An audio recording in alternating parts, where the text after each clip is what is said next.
अस्सलामुअलैकुम चाचा जी। वालेकुम सलाम। चाचा जी की हाल है? खैर है। चाचा जी अपना नाम दसो। हाजी हक निवाज। हाजी साहब ये कित्थों दे रहशी हो तुसी? असा खाद फैक्ट्री दे मुल्तान दे। अच्छा ये जरा तुसी फार्म वगैरह बनाया है जी इंदी की लोकेशन है कित्थे वे जगह दा नाम दस दियो। ये 17 कसी विहाड़ी रोड मुल्तान। जी हाँ ये जड़ी मज तुसी पीछे दिखा रहे हो तस्वीर से नज़र आ रही वीडियो च जी हाँ ये बराए फरोख्त है? जी हाँ। इंदी की डिमांड है तुहाडे कोल? ये 3 लाख रुपया। अच्छा ते इनू गब्बण होए किन्ना क अरसा हो गया? ये 1 महीना कट दी है, 9 महीने मुक गए।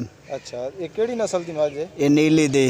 खालस नीली है या मिक्स ते नहीं? खालस नीली लुडन दी। अच्छा माशाल्लाह ये किनवा सुआ इंदा? ये तीसरा सुआ है? जी हाँ। अच्छा यानी कि महीना एक कट दी और 1 महीना कट दी है। अच्छा ते की डिमांड की तुहाडी? ये तो 3 लाख मंगते हैं। 3 लाख रुपया? जी हाँ अगर मौके ते तुहाडे नाल कोई लेना चाहे जी ਉਹਦੇ ਚ ਕੋਈ ਕਮੀ ਬੇਸ਼ੀ? थोड़ी बात थी। अच्छा ਤੇ ਫੋਨ ਨੰਬਰ ਕੀ ਹੈ ਤੁਹਾਡਾ? 0306 ਹਾਂਜੀ 25 ਪੰਜੀ 94 ਜੀ 428। 428। ਮਾਸ਼ਾਅੱਲਾ ਚਾਚਾ ਜੀ ਬਹੁਤ ਸੋਹਣੀ ਮੌਜ ਹੈ, ਬਹੁਤ ਸ਼ੁਕਰੀਆ ਤੁਹਾਡਾ।